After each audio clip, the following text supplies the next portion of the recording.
Bienvenidos al podcast de NTT Data, Smart AI Agents.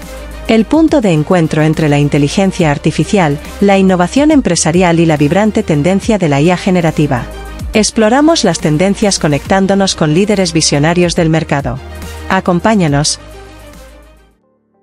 Buenos días y bienvenidos a el podcast Smart AI Agents que inauguramos hoy de la mano de NTT Data con un invitado muy especial, Andrés Bucchi, Chief Data Officer en LATAM Airlines, la aerolínea más relevante en la región y una de las 20 aerolíneas más importantes del mundo. Andrés tiene un currículum impresionante, ha trabajado en Uber más de 4 años y ha vivido en una de las zonas más innovadoras del planeta, todo lo que es la zona de Silicon Valley. Andrés además trabajó en el mundo del retail con Cencosud, Banco con Falabella en Latinoamérica y también tiene experiencia como emprendedor. Hoy tenemos la suerte de poder entrevistarte, Andrés. Es todo un honor tenerte hoy aquí con nosotros. Muchísimas gracias y bienvenido a este primer episodio con el que arrancamos estos podcasts de NTT Data focalizados en cómo podemos sacarle todo el jugo y todo el partido a la inteligencia artificial para mejorar los negocios, para hacer que las empresas sean más eficientes, vendan más, las personas que trabajan en las empresas también tengan más calidad de vida, sean más productivas.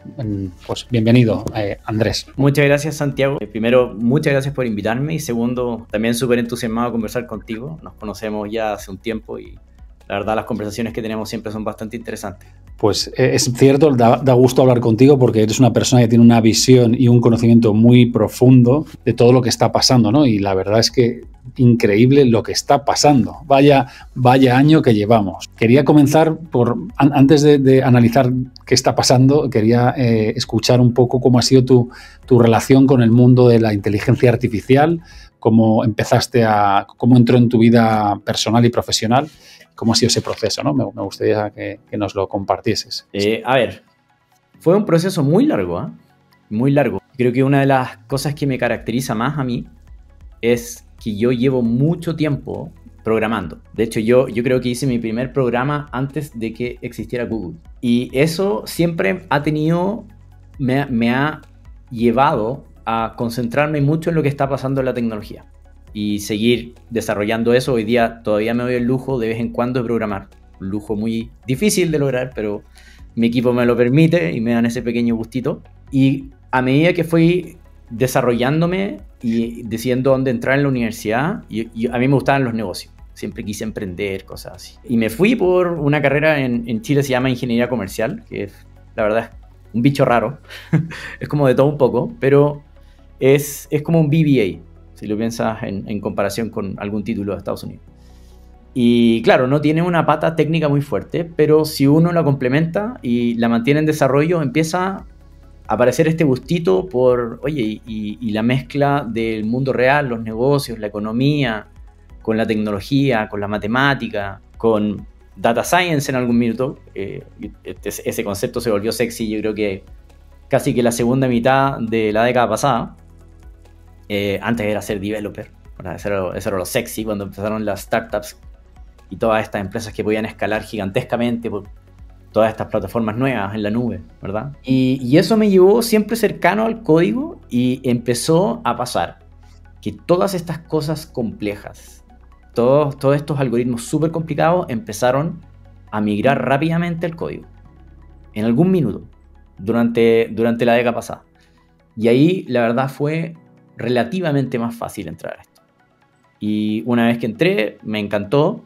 Al principio uno entra como más al statistical learning, ¿verdad? Y empieza a moverse por ese ámbito y después salió este bicho gigante de la inteligencia artificial y se volvió muy bueno en algunos temas que eran súper útiles, como análisis de imágenes, por ejemplo. Y una vez que te metiste a eso, la verdad, podías tener más o menos atención en eso, pero nunca te despegaste. Y una cosa lleva a la otra, desarrollé mi carrera en este eje completamente y el año pasado llegó este shock gigantesco en que, la inteligencia artificial existía, pero nunca así, nunca como ahora. Y eso hizo que de mi calendario le empiezas a destinar harto más tiempo nuevamente a esto. Y esto que comentas, efectivamente, ha habido un cambio y algo ha pasado, ¿no? Cuéntanos, ¿qué ha pasado? Si miramos, echamos la vista atrás un año, ¿qué podemos hacer hoy con esta tecnología que llamamos IA generativa o Generative AI, que no era posible hacer antes de salir al mundo a través, ¿no?, de lo más visible, que yo creo que ha sido el lanzamiento de ChatGPT? No sé si coincides ahí conmigo, que ha habido un punto de inflexión, ¿no? Hablando de la opinión pública, ¿no? Ha sido ese mes de diciembre de 2022 cuando sale ChatGPT y ya todo el mundo puede interactuar, probar, experimentar en primera persona estas capacidades que empiezan a sorprender, ¿verdad? O sea, totalmente. Mira, creo que tocaste un punto súper interesante porque para la gente que está en el negocio, entender esto es bastante útil. Parece que no, pero GPT es una sigla, ¿vale? Que tiene que ver con estos modelos generativos preentrenados. Y uno tiene que pensar en eso como un modelo base. ¿Y por qué un modelo base? Porque es un modelo tan grande que uno tiene que pensar en estos modelos como no podemos solo aplicarlos para un tema. Entonces tiene que ser útil en varios temas. Y la manera en la que eso pasa es tú haces crecer el modelo mucho. Y si, no sé, tenemos un benchmark de la capacidad de responder tal tipo de prueba o la capacidad de performar muy bien en predecir ciertas cosas de un dataset, que es como los benchmarks tradicionales que conocemos. A medida que el modelo se agranda, eventualmente agarra una habilidad. Eventualmente. Y uno ve que el performance es plano. Y de repente agarra una habilidad y como que la descubre. Difícil explicarlo matemáticamente porque el modelo es gigantesco, pero en términos del resultado del modelo, uno ve un pequeño uptick. Como que la curva era plana y de repente empieza con una pendiente. Y cuando llega a esa fase, a medida que tú agrandas el modelo, todas las habilidades que de repente pescó, todas crecen en capacidad. Entonces, lo que nosotros vemos hoy día es el resultado de un camino que yo empecé a ver en San Francisco. Yo te diría en términos de texto, no de imágenes. Empezó a pasar como el 2016, 2017, 2018. Por ahí empezó a verse esto, por ejemplo, en Uber mismo. Y puedo darte unos detalles de eso. Pero llegó a un punto ahora en que tiene muchas habilidades y tienen la capacidad de hacerlo crecer mucho.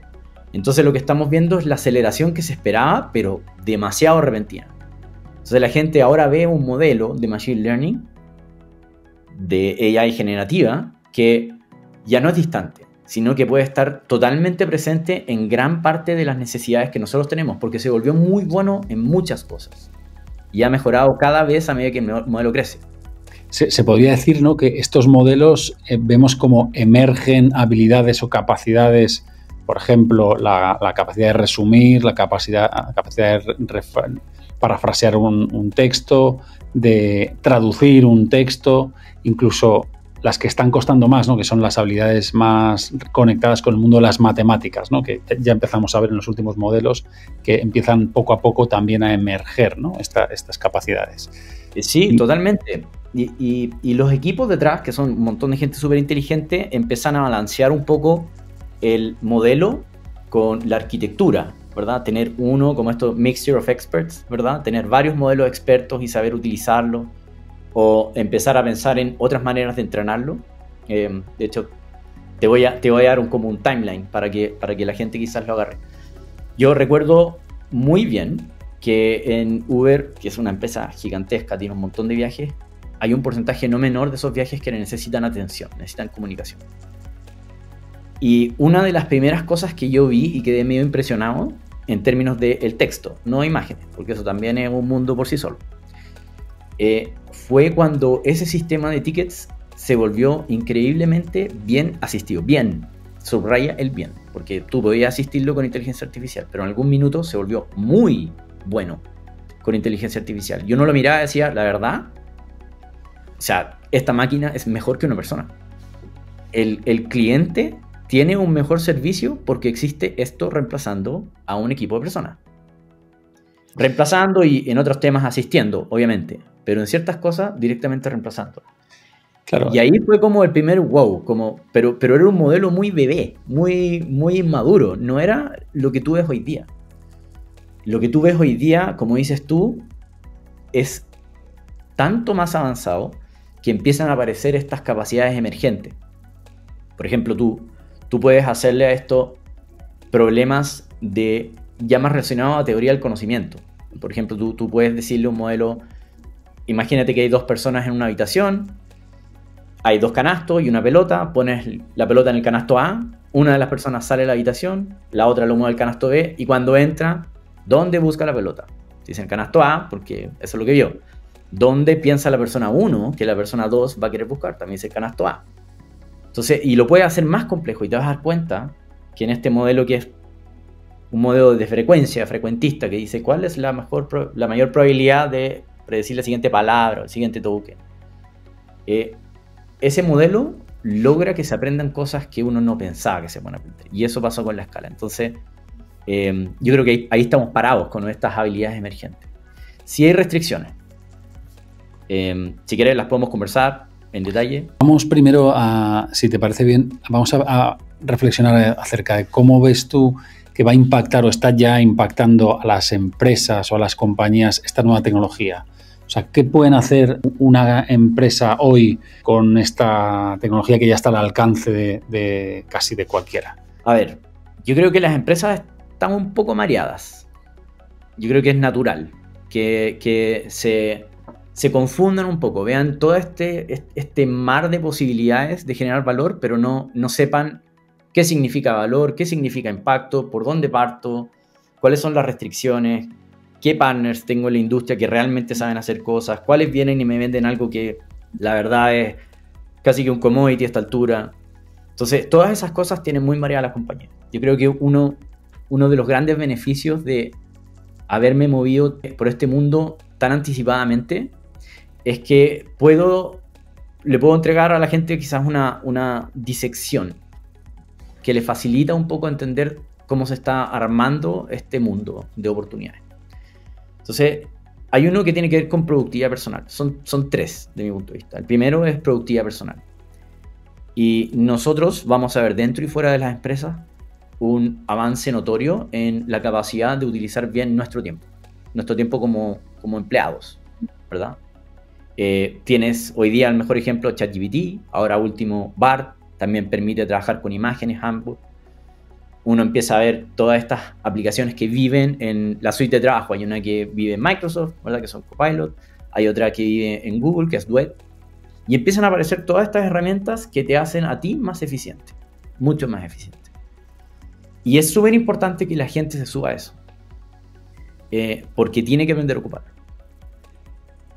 Pero es difícil entender cuál es el impacto. De hecho, yo te diría que es un poco contraproducente para los directores, gerentes o vicepresidentes de organizaciones importantes dentro de los procesos productivos de una compañía.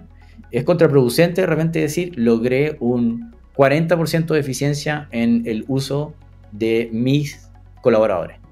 Que 40% es un número que da vuelta por ahí, otros 20%, etc. Pero son cosas que se pueden hacer realidad. Porque la respuesta automática sería 40% de eficiencia, es la típica. Y uno, bueno, entonces, ¿qué? ¿Pierdo el 40% de mi gente? No. Hay que entender que eso significa que yo puedo ampliar mi mapa de inversiones, puedo acelerar, puedo preocuparme de cosas que no me había preocupado. Entonces, ese balance todavía no está claro. Pero sí está súper claro que hay un mundo de productividad personal que es de alto valor. El segundo lugar, que yo creo que este es el gran culpable de que todos se hayan mareado, son los chats, ¿verdad? Uno dice, oye, pero yo puedo ahora conversar con un proceso, le puedo pedir que me haga un ticket, le puedo pedir que me compre tal cosa, o puedo conversar con un documento, puedo conversar con una serie de contratos, ¿verdad? En un estudio legal y me puede decir cuáles son las jurisprudencias, cuáles son las leyes, y yo no tengo que meterme a eso. De hecho, la razón por la que eso se volvió tan bueno, tan rápido, es porque las empresas que empezaron a trabajar en estas son empresas que venían de Search, ¿verdad? Google, Cohere, ¿verdad? Microsoft. Entonces lo primero que hicieron es decir, este es el nuevo buscador. Ahora tú lo que haces es preguntarle a Internet qué es lo que hay. El buscador encuentra los sitios la inteligencia artificial los lee y te dice lo que hay. Y mejoras demasiado la experiencia de búsqueda. De hecho, si tú miras, por ejemplo, el Bing Search, es evidente el cambio, ¿ya? Y claro, es como nos vendieron o empaquetaron la arquitectura de esa solución y dijeron, acá está el mundo. Y eso se empujó mucho porque se entendió mucho, porque habían un grupo de empresas que lo ocupaban muy bien. Y uno decía, bueno, ahora chatea con tus documentos, chatea con tus PDFs, toda la información no estructurada. Y es súper útil, pero explícame tú cuál es el beneficio de un chat. Ahí sí que es complicado. O cómo se mantiene un chat. Porque si tú hablas de no sé, Google y Microsoft, ellos tienen clarísimo que si el buscador funciona bien, tienen clics, no tienen rebotes, etc. Pero esas métricas no aplican a las empresas en todas las empresas. Ni dentro de una empresa incluso full digital, que tiene full sitio web o full una app, tampoco aplican en todos los procesos dentro de la compañía. Entonces, conversar con los documentos, ¿qué es bueno? ¿Qué es malo? La respuesta buena, ¿quién la determina? ¿Una persona que no entiende el tema? Definitivamente no. Tengo que tener a todas las personas que entienden el tema metidas en el chat. Entonces, todas esas variables hoy día siento que se han ido aclarando una a una, pero no están claras. Y eso tiene muy mareado a todos de, ok, ¿dónde meto un chat? Tú hablas con una empresa nueva, ¿dónde meto un chat? Un error pensar así. Y el tercer lugar, nadie lo está mirando, y yo creo que es el de mayor valor. Si tú piensas hoy día en la capacidad que tiene uno de estos modelos, ¿verdad? Hace poco salió Gemini, que en teoría le ganan un montón de cosas a ChatGPT. Y también está súper integrado con Gemini Vision, que es la capacidad de mandarle una foto, por ejemplo, mandarle un audio, lo que sea, y le das una instrucción y puede procesar todo eso y entender todo, ¿verdad?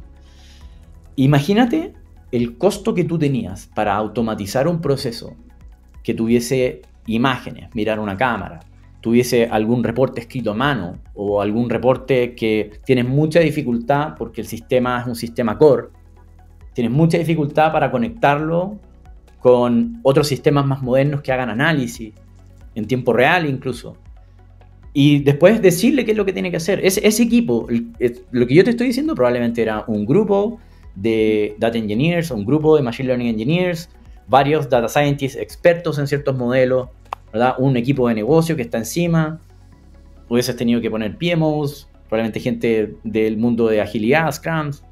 Entonces toda esta cuestión hubiese costado $1 millón, para ponerte un precio, quizás 500.000, 1 millón, incluso si el proceso es más grande, incluso más. Hoy día, y esto te lo digo de experiencia propia, con toda certidumbre, tú puedes agarrar un subset bastante grande de estos problemas y lo hace una sola persona.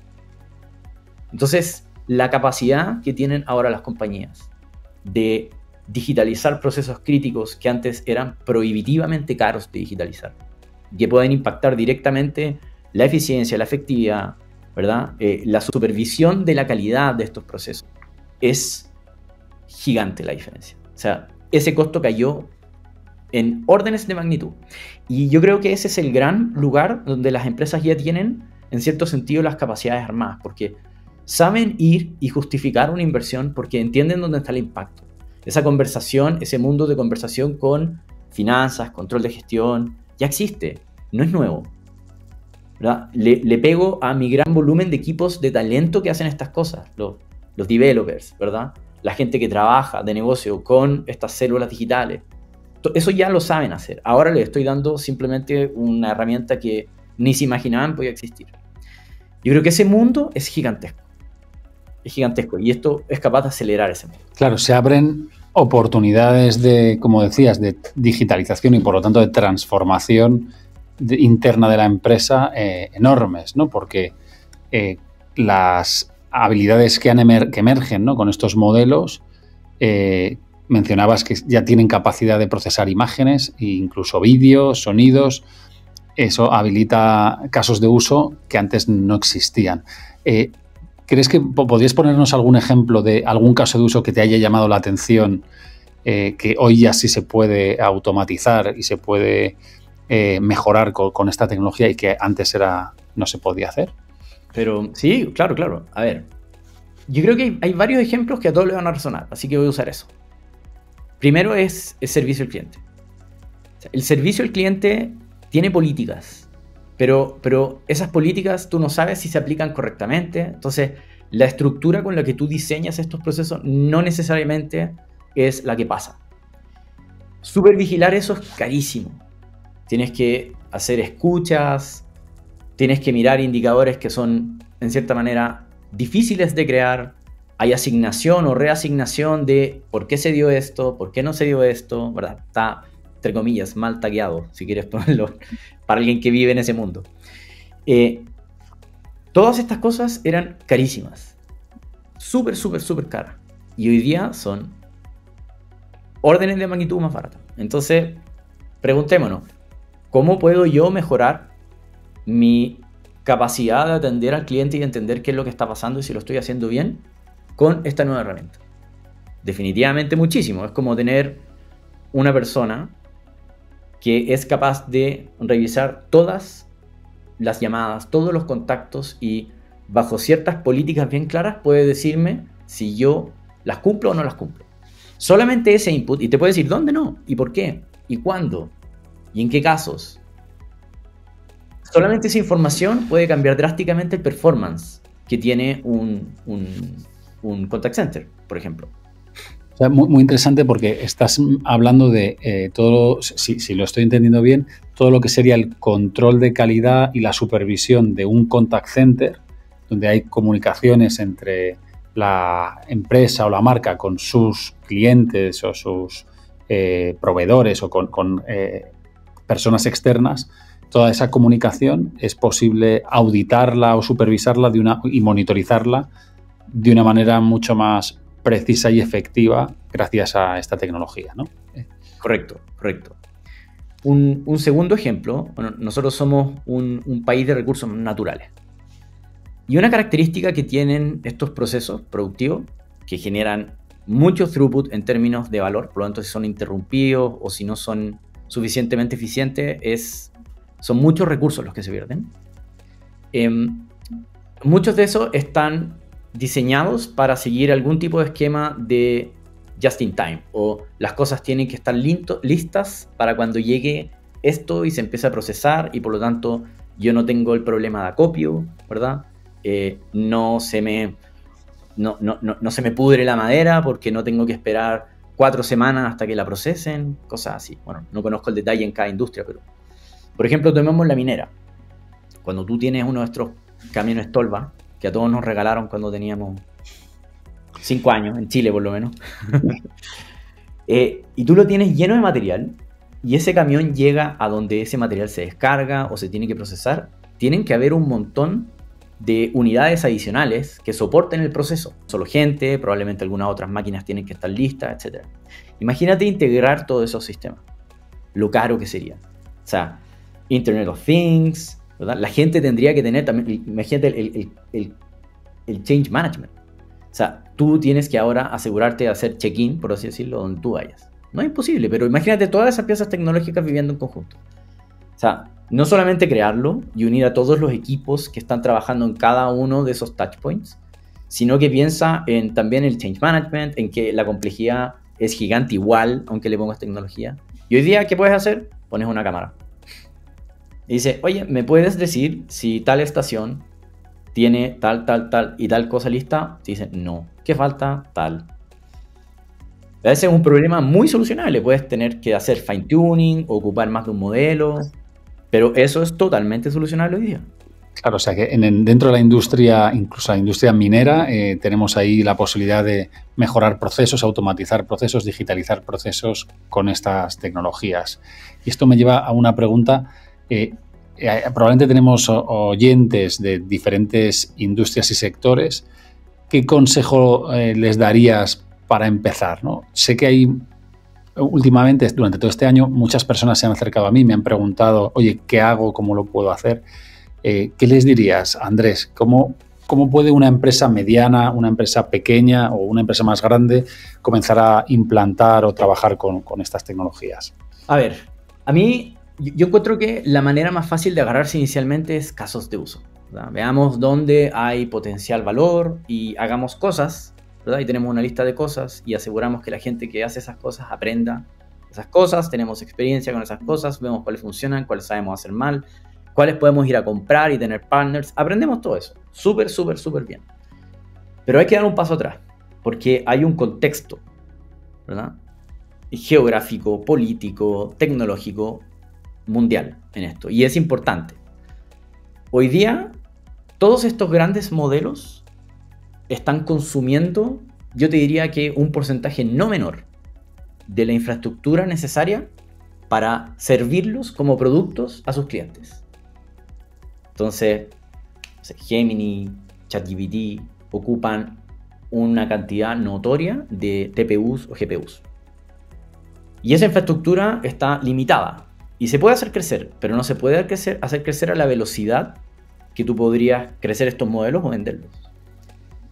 Entonces, hoy día como consecuencia, ¿qué tienes? Tienes escasez de no solamente disponibilidad de estos modelos, por ejemplo, no sé, ChatGPT cuando sacó la nueva interfaz partió y se dio cuenta que tenía demasiada demanda y tuvo que limitarlo, es decir, tuvimos que cerrar ventanilla, va a tener que esperar para, etcétera.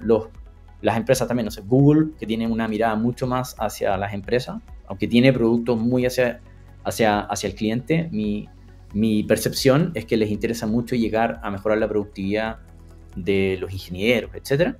También tiene como tiers, en que va liberando distintas cosas, porque obviamente el producto es bueno, pero no tienen la capacidad de servírselo a todo. Y eso es igual para todos lados, no es una empresa en particular. Pero en algún minuto van a cambiar de switch. Alguna va a decir es minuto de vender y todas las otras van a decir entonces yo también tengo que vender, porque si no voy a perder mercado. Y todas van a empezar a vender.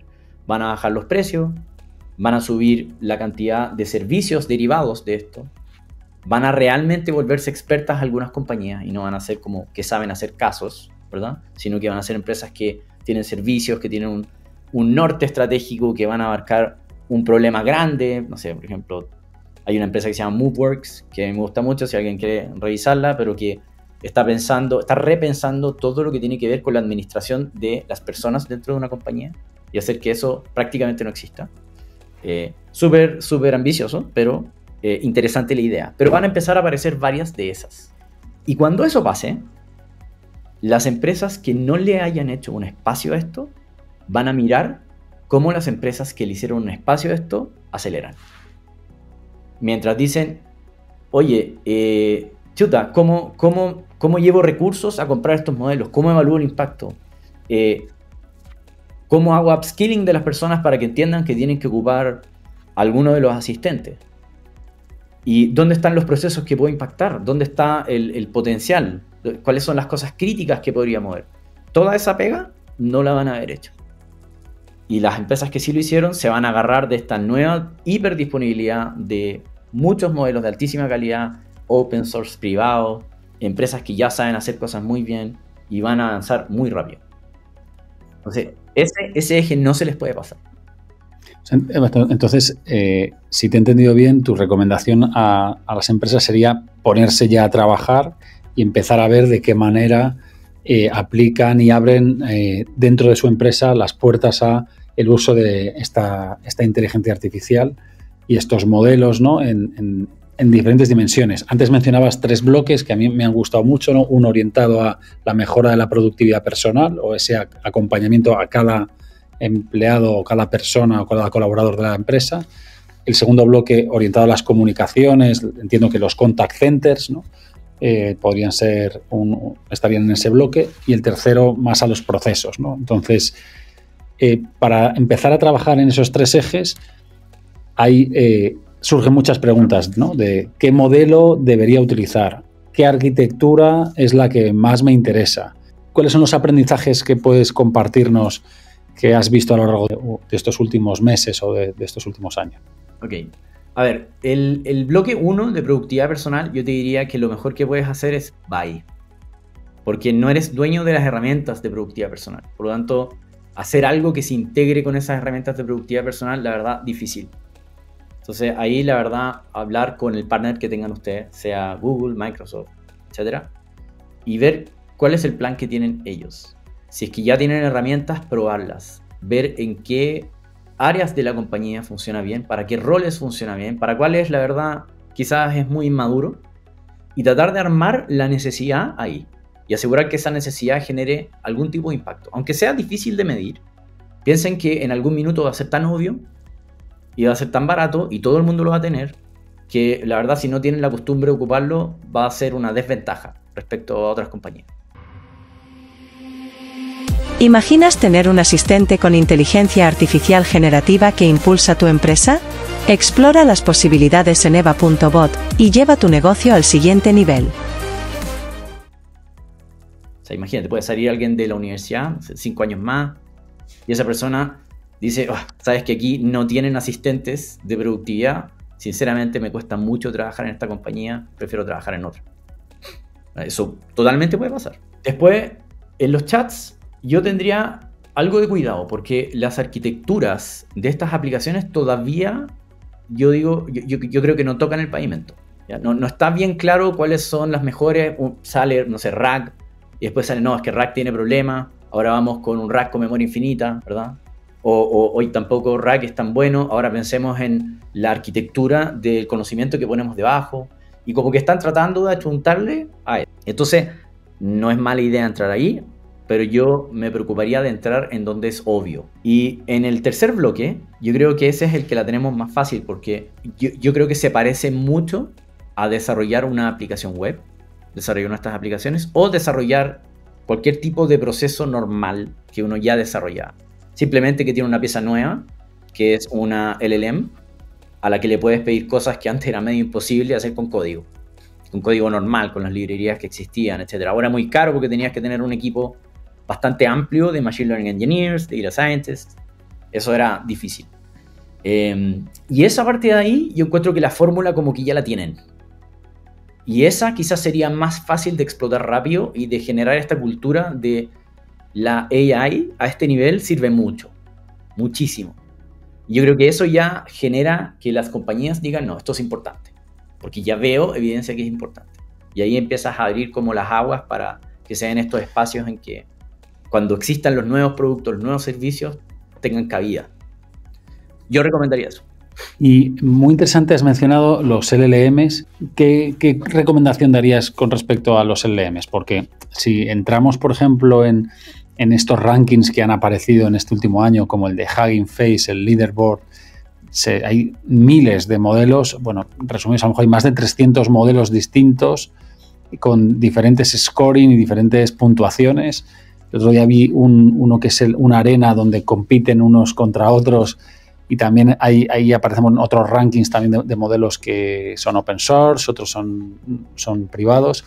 ¿Cuál es qué recomendación o qué lecciones podéis compartir con la audiencia cuando pensamos en los LLMs o estos Large Language Models y toda la variedad y oferta que nos encontramos en el mercado? A ver, es una pregunta técnica. Voy a tratar de responderla desde el punto de vista técnico, pero también de negocio. ¿Vale? Vamos a partir por el técnico.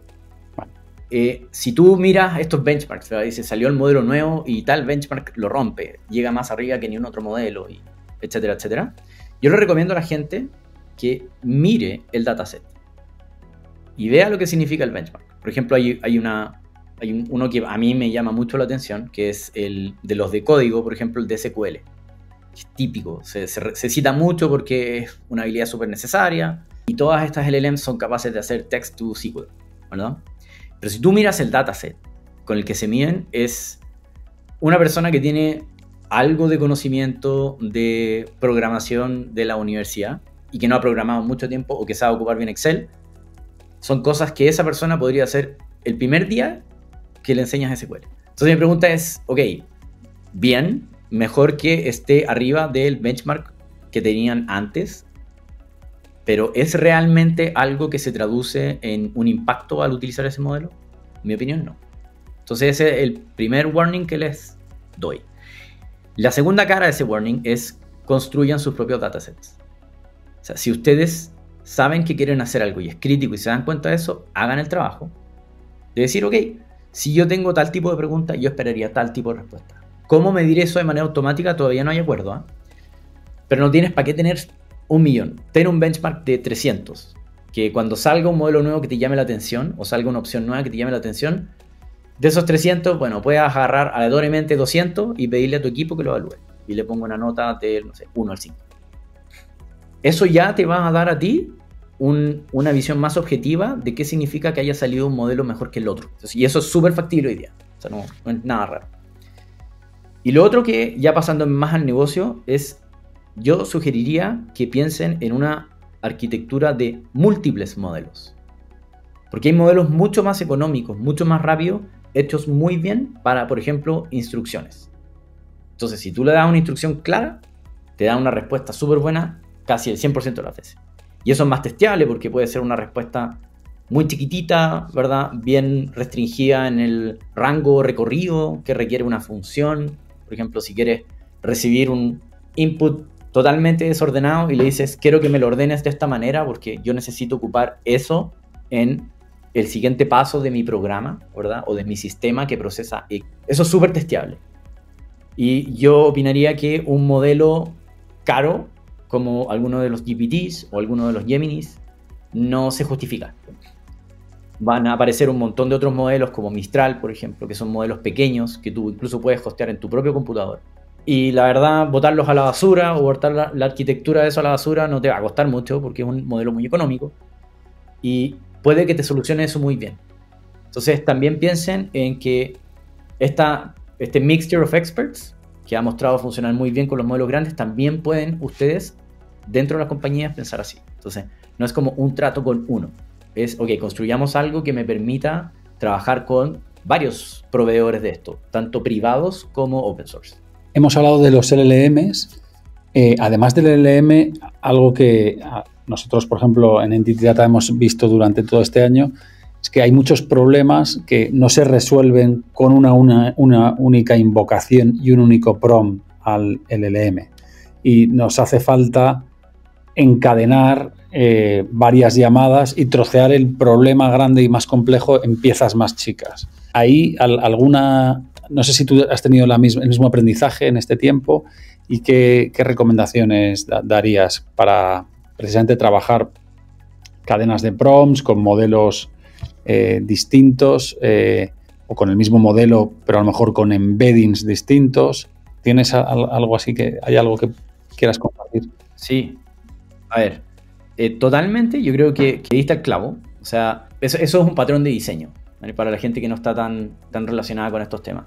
Tal como aparecieron patrones de diseño para el desarrollo web, este patrón de dividir los trabajos de las LLMs es muy bueno. ¿Por qué? Porque la característica principal de una LLM como ChatGPT o como Gemini es que es no determinística. O sea, yo le paso algo y lo varío un poco y me va a contestar algo que conceptualmente puede ser similar, pero no es lo mismo. Por lo tanto, si yo sumo esa variabilidad en un programa grande, la estabilidad que puedo tener de ese programa cuando hago el push de un nuevo cambio puede ser muy mala. Entonces puedo romper algo. Sobre todo si estoy mezclando la capacidad de las LLMs con procesos que necesitan un input y un output súper definido. Entonces, lo mejor que puedo hacer es dividir el problema de manera tal de que estos pasos que llaman a LLMs, que son no determinísticas, sean muy determinísticos. Porque yo tengo un rango de inputs y un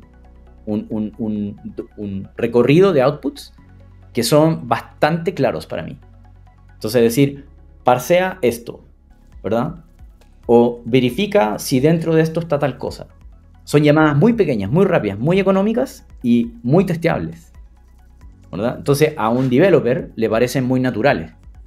Es algo que antes le hubiese costado mucho tiempo programar y se lo delega ahora a una LLM. Pero la LLM no le devuelve incertidumbre, le devuelve algo que también puede controlar. Entonces yo creo que ese en general es el mejor patrón de diseño, ¿eh? No sé si es el que se va a sostener en el tiempo porque las LLM se vuelven cada vez más capaces, pero en cierto grado, mientras se vuelven más capaces, quizás agranda el nivel de responsabilidades que le paso. Pero igual, en algún minuto pasarle muchas responsabilidades me va a dar inestabilidad de un sistema. Entonces yo creo que esa división quizás va a volverse menos exigente, pero siempre va a existir una división de responsabilidades, como paso 1, paso 2, paso 3. Qué bueno. Y hablemos del impacto que tiene esto en la educación, ¿no? En cómo las personas, o sea, los sistemas educativos que tenemos hoy en los distintos países ¿cómo se ven afectados por la aparición de estas tecnologías? ¿No? Hemos escuchado mucha polémica de lo fácil que puede ser resolver un ejercicio que te mande un profesor a casa. O podrías escribírselo a ChatGPT y te lo va a resolver en un momento. Entonces, ¿cuál es el impacto en el ámbito educativo, ¿no? que tú visualizas? A ver, yo pienso mucho en esto, ¿eh? Soy muy, muy curioso y trato de, dado que de repente no hay respuestas exactas, mirar cosas que pasan que quizás son un poco equivalentes. Si tú vuelves en el tiempo, y no sé si te acuerdas cuando salieron estos frameworks de desarrollo web, ¿vale? Bueno, creo que podríamos decir que Ruby on Rails fue el primero que fue como, cambió la vida de todos. Si tú piensas de Ruby hacia atrás, antes todo el mundo hacía sitios web como mejor le parecía, ¿verdad? No había un estándar, por lo tanto tú querías compartir eso con alguien y era difícil, entonces cada compañía tenía como su propia manera de hacer sitios y claro, tenía gente muy educada en los mejores patrones, pero no había algo fácil. Cuando salió esto, la cantidad de programadores nuevos que yo vi fue enorme. O sea, yo me acuerdo de una persona que conocí que estaba en un evento de startups, etc. Y, oye, ¿y cuál es tu background? Yo estudié arte. ¿Y qué haces ahora? No, soy programador para una compañía en Inglaterra. ¿Cómo pasó eso en el transcurso de un año? Bueno, esa persona dijo, hoy esta es mi oportunidad de subirme a un sitio que ahora es llano. Y la verdad no tengo tanta diferencia con otros programadores que quizás tienen algo más de experiencia, están aprendiendo lo mismo que yo. Entonces, una oportunidad para meterse. Yo creo que lo mismo pasa con los países. Hoy día, si tú vas a los países emergentes, incluso, hablemos de los emergentes porque nosotros en teoría somos eso. Pero incluso esto aplicaría a países que están más atrasados, mucho más atrasados. Pero los países emergentes tienen este problema de productividad que finalmente los condena. El país empieza a crecer y necesita cada vez más financiamiento para resolver problemas un poquito más avanzados, problemas de países que son un poco más ricos que nosotros, pero son problemas que nos empiezan a doler. Y se encuentra con que no tiene suficiente productividad para generar la cantidad de recursos que necesita. Bueno, esta herramienta, o este set de herramientas, o la consecuencia de este cambio, estas nuevas AIs, va a hacer que la productividad de la gente va a cambiar notoriamente. Y eso no va a venir solamente de la industria. Las industrias, en general, si el gobierno lo permite, van a hacer este cambio. Porque económicamente es racional. El tema va a estar en el sistema educativo. ¿Por qué? Si yo agarro hoy día cualquier prueba, que sería, no es exactamente la variable crítica para determinar si a una persona le va a ir bien o le va a ir mal, pero la consistencia en que te vaya bien en varias cosas es un muy buen predictor de que vas a performar bien, y esas pruebas son pruebas de conocimiento. Yo te diría que se va a nivelar todo para arriba.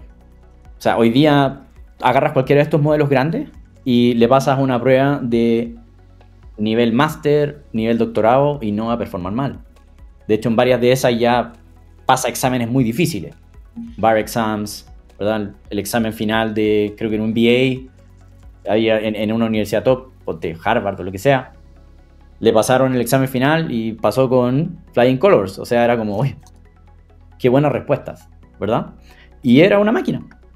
Entonces, ahí uno tiene que preguntarse dónde está la diferenciación de las personas, ¿verdad? Y ese es el carro al que subirse ahora, porque esto va a pasar, la productividad va a pasar. No la puedo frenar, pero sí puedo ayudarla. Sí puedo subirme al mundo de los que se prepararon bien. Entonces, ¿dónde está eso? Cuando tú agarras uno de estos modelos súper grandes y tú le aplicas estas capas de constitucionalización, ¿verdad? En que yo me preocupo que esté alineado, como el super alignment. Eso significa que tiene como preocupación el bienestar de la raza humana. Entonces, no miente, no engaña, no manipula, ¿verdad? Cuando tú haces eso, el performance del modelo cae. Tú tienes que pensar que es como, tiene un montón de nodos, ¿verdad? Que se activan o obtuvieron información que los hace funcionar bien y tú apagas ciertos de ellos o los bloqueas después. Y eso genera un peor modelo. Por lo menos con los métodos que tenemos hoy día. Si tú piensas en eso, eventualmente los grandes competidores, que pueden no ser las empresas que estamos hablando, Google y Microsoft, por ejemplo, que hay otras, pero tomemos esos dos, sino que pueden ser países. ¿Por qué? Porque si el modelo no constitucionalizado, no frenado, es mejor, y tener un mejor modelo eventualmente me puede llevar a ser mucho más productivo, mucho más impactante, tomar mucho mejores decisiones que otro país, entonces el incentivo va a ser a limitarlos menos. No quiero decir nada, pero limitarlos bastante menos de lo que podrían limitarlos. Y eso es, yo diría que imposible de regular. Porque eventualmente incluso va a ser difícil para nosotros ponerle medidas para medir que efectivamente manipula, medir que efectivamente miente, porque puede mentirme en el primer paso, pero quizás puede mentirme en 300 pasos hacia adelante. Y yo no tengo cómo darme cuenta de eso. Quizás me cuenta una historia que le conviene. No lo sé, esto aquí me estoy yendo por el camino de lo indeterminado, pero hace 2 años lo de hoy día era totalmente imposible. Y hoy día es muy factible y en 2 años más vamos a encontrarnos con lo mismo. Entonces, ¿dónde está finalmente la llave para hacer crecer esto con tranquilidad en las personas? En los que están hoy día en primero básico, segundo básico, tercero, hasta cuarto medio, empezando en la universidad, quizá incluso en la universidad, pero yo te diría más que nada en los colegios. La ética, la filosofía, la historia, entender lo importante que es que nosotros como sociedad nos protejamos, ¿verdad? Que la vida de otros vale mucho. Todas esas cosas se aprenden y se pueden reforzar. Y si tú tienes un montón de gente que entiende cómo ocupar esta tecnología, pero que tiene un compás ético inamovible, ¿cuánto más preparado estás para manejar esta tecnología que un país que simplemente compró la tecnología? Yo te diría, argumentaría que mucho más, porque tienes la tranquilidad de que el impacto va a estar muy alineado con el bienestar y el desarrollo del país en general. Entonces, con lo que estás contando, da la sensación que hay disciplinas y áreas de conocimiento que a lo mejor no han estado tan bien tratadas históricamente, que van a adquirir mucho protagonismo y relevancia. Has mencionado ética, historia, entre otras, y parece que los profesionales del futuro nos va a interesar y vamos a buscar profesionales que tengan una ética bien desarrollada y bien trabajada, así como conocimiento de la historia, etcétera. ¿Cómo crees que va a afectar esto al mercado laboral, ¿no? Ya vemos que en el mundo educativo el impacto es muy alto. En el ámbito laboral, ¿cómo afecta la llegada de esta tecnología? A ver, hace, yo te diría 2 meses, quizás 1, porque las cosas avanzan harto rápido. Yo todavía tengo mi relojito funcionando al tiempo de hace 2 años. Hay una empresa que se llama Upwork, que es una empresa de trabajo freelance. Y esta empresa, estoy casi seguro que fue Upwork, liberó un estudio que se hizo en que se demostró el nivel de impacto que tenía en el revenue, o sea, en la cantidad de recolección de transacciones. Ellos cobran un fee por cada trabajo. Y la cantidad de transacciones de trabajo. No solamente, no es como que se fueron los caros. No. Bajó todo. Tanto el nivel de transacciones como el valor de esas transacciones. Bajó mucho. ¿Qué significa eso? Que el empleado, ¿verdad? El colaborador de la industria, cuando se perfila en estos trabajos de input-output, incluso si tienen creatividad, como diséñame una campaña, no sé qué, hazme unas imágenes de tal cosa. Y yo puedo sentarme con toda mi expertise para ocupar Photoshop y toda la creatividad que tengo, el manejo de paletas y colores, y hago esto. Una AI me reemplazó rápidamente. Y esto ya es evidencia. Entonces, ¿qué va a pasar? Yo creo que vamos a estar forzados de tomar esos grupos de personas y diferenciarlos. Decirle, ok, aprendan a ocupar AIs, sean mucho más valiosos, pero también agreguen cosas que es difícil que la AI haga, ¿verdad? Por ejemplo, puede aparecer mucha gente que son diseñadores, pero son diseñadores que tienen mucha conciencia de para dónde va la imagen o la industria, hacia dónde se está moviendo en términos de las imágenes corporativas que más valiosas son. Eso hoy día es muy difícil. Tú tienes que agarrar una empresa muy grande para que te asesore y te produzca eso. Yo te lo aseguro que ese tamaño ya se achicó mucho, ¿verdad? Entonces tenemos que empezar, y no es como que eso le va a quitar el espacio a todos. No es como, no, es que pueden haber 3 de esos. No, lo que pasa es que hoy día pueden haber 3 de esos porque la cantidad de clientes que pueden pagar eso es muy baja. Pero en el minuto que ese costo baje mucho, ¿qué empresa que está surgiendo no quiere realmente diferenciarse? No quiere ponerse en un lugar en que tanto la opinión pública como la opinión del consumidor estén en su favor. ¿Quieres decir que va a haber servicios de alto valor que solo estaban al alcance de grandes corporaciones que ahora van a ser asequibles para la mayoría o para una cantidad de empresas mucho mayor? Correcto. O sea, yo estoy convencido de que eso va a pasar. Y con respecto a la idea de que la inteligencia artificial elimina puestos de trabajo y afecta reduce la cantidad de personas necesarias, ¿tú cómo lo ves esto? ¿Crees que es así? Mira, hay una frase que estaba dando vuelta en un estudio, no me acuerdo, creo que lo hizo Boston, no estoy seguro. Y la respuesta a eso es no. Lo que va a pasar es otra cosa.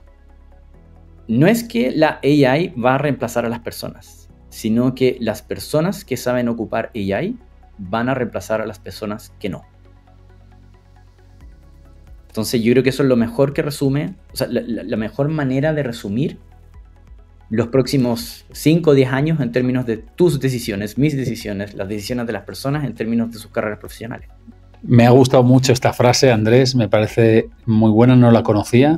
Entonces, claramente esto es una llamada a la acción, ¿no? A todos los quien nos esté escuchando, si no os queréis quedar atrás, es momento de empezar a aprender y a utilizar esta tecnología de AI que afecta a todos los ámbitos, yo creo que profesionales, laborales y también incluso personales, ¿no?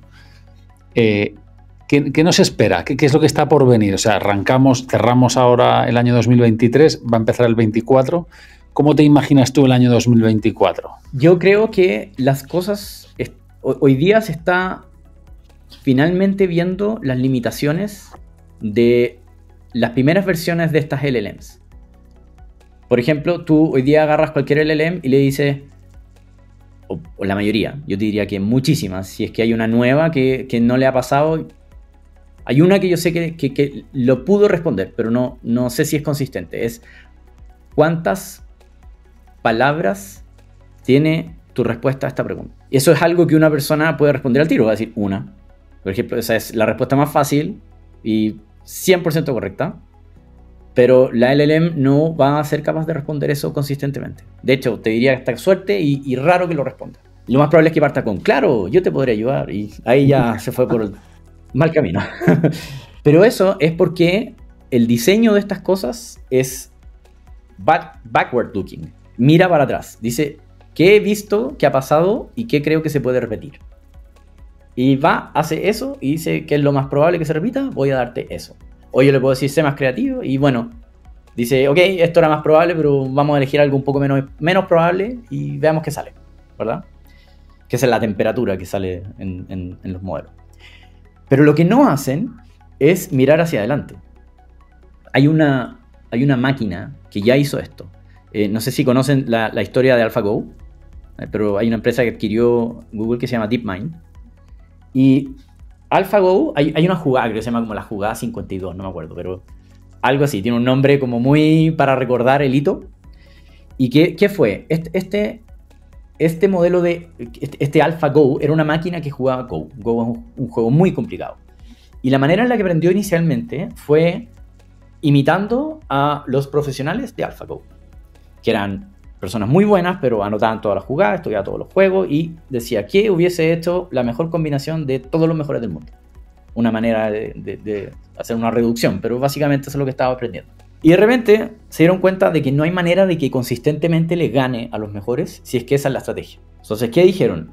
Enseñémosle a mirar hacia adelante, a decir, ok, supongamos que yo estoy en esta jugada, voy a inventar hacia adelante jugadas, voy a armar un árbol de decisiones y voy a ver cuál es la que me daría el mayor premio, que en este caso sería ganar. Y al hacer eso, crearon un dataset que una AI puede aprender crearon un dataset con una arquitectura nueva, una arquitectura distinta. Y le enseñaron al LLM a premiar los movimientos que la ponían en la mejor estrategia para obtener el resultado que realmente quería. No repetir el pasado, sino que inventar un futuro que era estratégicamente el mejor. Y aquí estratégicamente significa el que me da el premio, ¿verdad? O tiene más probabilidad de darme el premio. No el que tenía más probabilidad de haber ocurrido. Y pasó en esta jugada que hizo un movimiento que todos los expertos dijeron, no, se equivocó. Pero fue una jugada estratégicamente tan buena que ganó. Y de ahí en adelante empezó a ganar consistentemente. No sé si hace día en adelante, pero esa época marcó un antes y un después. Y ahí salieron varios algoritmos. Por ejemplo, hay un algoritmo que se llama A-Star, que es un algoritmo de búsqueda en árboles de decisión. Básicamente en nodos, en branches. Y si tú quieres optimizar la búsqueda de distintas estrategias, porque eso es paralelizable, tú puedes probarlas todas al mismo tiempo en varias máquinas, pero tienes que buscarla y elegir. Y ese algoritmo tenés que hacerlo eficiente si es que tú efectivamente quieres generar un dataset enorme. Y ese algoritmo ya existe. Esa es la gracia. Y si tú relacionas eso con un premio, por ejemplo, las matemáticas, el premio es evidente, tuve la respuesta correcta o no, tú ahora le puedes enseñar matemáticas. Y tuvo un problema de lógica, que básicamente el problema que yo te dije es un problema del dominio matemático. Construye una función que cumpla mi respuesta. En este caso la función es solamente una palabra. Entonces yo tengo el input de la palabra, esta cuestión me lo cuenta y me dice A1. Ahí está la función, que el input tiene que ser bla, ¿verdad? Entonces lo que hace es resolver un problema matemático. Eventualmente tú le vas a poder decir, decirle, por ejemplo, escríbeme un cuento, ¿verdad? En el que no solamente ocupes 100 palabras, sino que ocupes palabras o conceptos cada vez más complejos a medida que vas avanzando en la historia. No hay manera de que eso resuelva hoy día, de alguna manera, a menos que alguien haya hecho exactamente lo mismo, pero no hay manera que lo resuelva bien. Ahora va a tener una estrategia, porque va a decir, ok, ¿qué es lo que me está pidiendo? ¿Cuál es el premio aquí? El premio es este. Entonces, podría ser, parafraseándolo, estaríamos viviendo el cómo se fusionan la técnica de transformadores, de GPTs, con el Reinforcement Learning de DeepMind, ¿no? y AlphaGo, AlphaZero, etcétera, para construir algo más avanzado. ¿Crees que es eso lo que vamos a ir viendo el año que viene? Y esas capacidades, ¿no?, que mencionabas de matemáticas o resolver problemas que hoy no son capaces de resolver estos modelos. O sea, yo creo que ya está pasando. De hecho, si tú miras las descripciones técnicas de AlphaCode, que es el modelo de programación que tiene Google, el nuevo, lo entrenaron así. No lo dicen explícitamente, pero hacen referencia a este tipo de algoritmos. Después hay un proyecto que es el famoso Q-Star, que es para los que están más metidos en el mundo, cuando salió Sam Altman de OpenAI, después volvió y se dio toda esa polémica. En teoría era porque había un proyecto que había tenido un breakthrough, y ese proyecto se llamaba Q-Star. Entonces tú mira, Q me suena bastante de Q-Learning, y Star es o el algoritmo A-Star o otro que es el acrónimo STAR, que tiene que ver con el LLMs, pero básicamente cómo yo evalúo la efectividad de mis estrategias ocupando una LLM. Bueno, es básicamente algo similar. No es lo mismo que el algoritmo de búsqueda de A-Star, pero me da la impresión de que esto ya está pasando. Entonces, eventualmente vamos a ver algunos de estos modelos empezar a ser evidente que piensa estratégicamente lo que te va a responder. No mira hacia atrás y el único input es lo que ya ha pasado, sino que ha pensado en distintas estrategias antes para responder esto mejor. Entonces, perdona que vuelva para atrás al tema de la educación. ¿Qué le recomendarías tú a los estudiantes? ¿Dónde pondrías el foco? Porque si estos modelos ya son muy buenos escribiendo, redactando, comprendiendo, traduciendo, y ahora van a ser muy buenos también resolviendo matemáticas, ¿qué nos queda a las personas por hacer? ¿Dónde vamos a poder aportar valor? Nosotros funcionamos en organizaciones. Eso es constante en cada lugar que tú vayas a trabajar. Incluso si eres un contribuidor individual o eres un developer freelance, lo que sea, tú vives en organizaciones. ¿Y qué pasa cuando tú le das un cohete a una organización que dentro de la misma organización no tiene alineamiento? Que unos piensan una cosa, otros piensan otra cosa. van a partir a una velocidad notoriamente distinta en direcciones no totalmente alineadas. Y yo creo que lo que puede pasar es que muchas compañías se rompen. Lo que se va a romper es la cultura y se va a romper las relaciones entre esas personas, la cohesión. Vamos a tener un montón de gente que le cae mal, otro porque le frenó esto, pero era lo que queríamos lograr y no lo pudimos lograr porque estos de acá que hicieron otra cosa, lo hicieron súper rápido y finalmente nos reemplazaron. Y van a pasar un montón de cosas así que hoy día pasan en todas las compañías, pero pasan a una velocidad en la que te das cuenta antes de que pase. Y si esta cuestión es hiper rápida, te vas a dar cuenta cuando ya no solo pasó, sino que ya lleva harto rato funcionando así. Entonces, no sé exactamente cómo se va a dar eso, pero definitivamente vamos a necesitar profesionales que entiendan que los acuerdos comunes, las relaciones entre personas, son súper necesarias para que una organización que avanza a 100 veces la velocidad que podía avanzar hace 5 años, funcione. Yo creo que yo los invitaría a tratar de estudiar eso, que por lo demás no es un recurso muy amplio, es un recurso súper escaso. Hoy día esa gente normalmente termina muy arriba en las organizaciones porque tienen una capacidad de convocatoria, comunicación, que no es normal. Si tú miras a un CEO, lo caracteriza mucho eso. O sea, habilidades blandas o de relacionamiento con otras personas, capacidad de trabajo en equipo, ese tipo de skills o de habilidades crees que pueden ser estratégicas pensando en el futuro. O sea, totalmente estratégica. Totalmente estratégica. Si alguien hoy día tiene dudas de dónde hacer eso, bueno, se meta a hacer deporte, ¿verdad? Algún deporte en equipo, o si quiere hacer acción social, pertenezcan a un grupo que hace acción social. Cuando tienen tareas complicadas y aparezcan relaciones difíciles, sepan abarcarlas. Vean líderes que motivan a la gente y aprendan de ellos. O sea, expónganse a eso. No, yo creo que no hay un currículum para hacer esto, ese es el problema. Entonces queda demasiado en las manos de las personas exponerse a estas cosas para aprenderlo de gente que terminan admirando. Mira, me gusta esto último que has dicho, gente que terminan admirando. Quería preguntarte, ¿a quién admiras tú? ¿Cuáles son las personas que para ti, pensando en este ámbito, ¿no?, de la IA generativa o de la inteligencia artificial o nuevas tecnologías, cuáles son las personas que recomendarías o que te gustaría mencionar? A ver, tengo varias personas. Hay una en particular que es muy especial, pero voy a partir por las que son más accesibles para que otras personas los sigan o conversen con ellos. Primero hay un research scientist de NVIDIA que se llama Kim Fan. Yo creo que tú puedes colgar los links a sus perfiles en el podcast.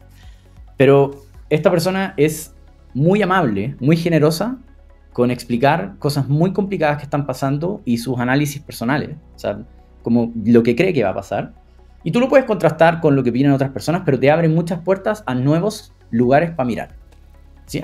Parece que está pasando algo acá y claro, tú le destinas tu tiempo, 1, 2 horas, 3 horas, ve tú. Pero por lo menos te va a ir mostrando varios lugares interesantes. Después hay gente un poco menos accesible. Hay una research scientist de Microsoft que se llama S. Kamar. Yo la conocí. Y no publica mucho, lamentablemente, pero sí tiene varios papers. No es muy activa en LinkedIn o Twitter, pero tiene varios papers. Yo creo que es una persona que entiende profundamente cómo funciona esta tecnología y hacia dónde va, profundamente. Entonces, la gente que tenga tiempo para leer un paper y que tenga como esos intereses, es una buena persona para seguir. Y después, ya más a nivel personal, hay una persona que se llama Paul Strong, que a mí me influenció mucho, una de las personas de la oficina del CTO de Google, que tiene un muy buen entendimiento de culturalmente lo que significan los cambios tecnológicos fuertes. O sea, muchos años de experiencia. Paul debe tener 60 años, 50 y algo, sí, por ahí. Y ha pasado por el directorio, que te imagines, de las empresas más relevantes que hay. Y esta persona entiende muy bien, porque ha pasado por varios cambios tecnológicos fuertes, entiende muy bien cómo esas cosas, como mueven la caja, así, como agitan la jaula, como dicen. Rattles the cage. Como entiende muy bien eso. Y es muy bueno hablar con esa persona porque te explica lo que se te va, que es, pero culturalmente, pero organizacionalmente, pero desde el punto de vista del día a día. ¿Hay pensado lo que va a pasar? Entonces es muy estimulante. Tampoco es muy participativo, pero yo les recomiendo que busquen personas que hablan del impacto organizacional, pero con conocimiento y con experiencia de varios cambios tecnológicos en el pasado, no alguien que tiene 20 años y lo aprendió, por muy bueno que pueda ser y muy inteligente, no ha vivido esos cambios. Busquen personas que han vivido varios cambios. Y finalmente yo creo que la persona más importante para mí en este camino es mi hermano mayor, finalmente. Me influenció mucho porque él es el que me enseñó a programar. Él se metió en estas cosas hace mucho tiempo. Todo el tema de bases de datos de grafos, ¿verdad? Que hoy día se van a volver muy relevantes para las LLMs. Cómo funcionaría la integración entre distintas APIs con distintos protocolos, que hoy día podríamos argumentar que eso se fue. Porque tú le puedes pasar un protocolo a una API a través de una LLM que lo va a entender al tiro y da lo mismo, no me tengo que aprender ni un protocolo, conecto dos cosas nomás. Y todas estas cosas que eran problemas ridículamente complejos, hoy día se volvieron muy sencillos o están muy al alcance. Y eso yo creo que va a acelerar demasiadas cosas. Entonces, para mí es una persona que influenció mucho. Pues oye, muchas gracias por compartir estas 4 personas importantes. 3 de ellas podré compartir el link, la cuarta, tu hermano, no sé si tendrá exposición pública, pero... Bueno, se llama Aldo, así que lo pueden buscar, pero no tiene exposición pública. Y me gustaría cerrar el programa, estamos ya llegando al final. No sé si hay alguna última reflexión que te gustaría compartir o hacer, pensando en la audiencia, que yo creo que nos escuchan sobre todo personas que están... Que les interesa el cómo utilizar en el mundo de los negocios y de la empresa la inteligencia artificial. Cuéntanos, o sea, ¿cómo te gustaría cerrar? A ver, yo creo que el mejor consejo que le puedo dar a todos, como si tengo que dar solo un consejo, o sea, me refiero tanto a la gente que lidera las compañías, como a la gente que está entrando a las compañías, como a la gente que lleva muchos años en una compañía y está haciendo carrera hace mucho tiempo en un sector, ¿ya? Es tal como en algún minuto la gente que quería programar saltó a la programación cuando aparecieron estos frameworks, ¿verdad? Y tú podías programar en la nube. Y dijeron, aquí están todos en Foja 0, o gran parte de la gente en Foja 0. Entonces, mi minuto para entrar a esto. Toda la gente que haya tenido en algún minuto el interés de decir, necesito entrar a la inteligencia artificial, necesito entrar a la data, necesito entrar a este mundo moderno porque siento que me estoy quedando atrás, hoy día es el minuto de hacerlo. Porque todos, o gran parte, muchos están en Foja 0. Entonces no tienen desventaja. Tendrán que tener más o menor nivel de esfuerzo, porque hay cosas que no conocen, pero no va a ser un esfuerzo demasiado grande. Van a poder aprender mucho con cosas que les parecen naturales, pero tienen que hacer ese movimiento. Tienen que hacerlo hoy día. Es la oportunidad para decir, yo entiendo de AI y sé ocuparlo. No lo programo, eso no es necesario, pero sé perfectamente los mejores lugares para ocuparlo y dónde genero valor, dónde me facilita la vida y dónde no. Entonces esa es mi recomendación número 1. Muchísimas gracias, Andrés, por esa recomendación y también por este rato en el que nos has compartido y dado tu visión de lo que está pasando y lo que estás viendo y aprendiendo. Yo creo que hay muchas enseñanzas en tus palabras. Como te decía al inicio, es un honor, me alegra mucho tener esta conversación contigo. Y espero que la audiencia y los oyentes pues hayan podido aprender y se lleven algo para sus vidas y para sus trabajos o sus empresas. Bueno, Santiago, yo muy agradecido que me hayas invitado. Como siempre, muy interesante conversar contigo, así que seguro que retomaremos conversaciones ya uno a uno en otras instancias, en la oficina o fuera de la oficina. Así que un gusto. Pues muchísimas gracias y con esto cerramos el programa. Hasta el próximo episodio. Gracias por acompañarnos en este episodio de Smart AI Agents de NTT Data. Te invitamos a seguirnos para recibir actualizaciones sobre nuestras futuras exploraciones tecnológicas. Hasta pronto.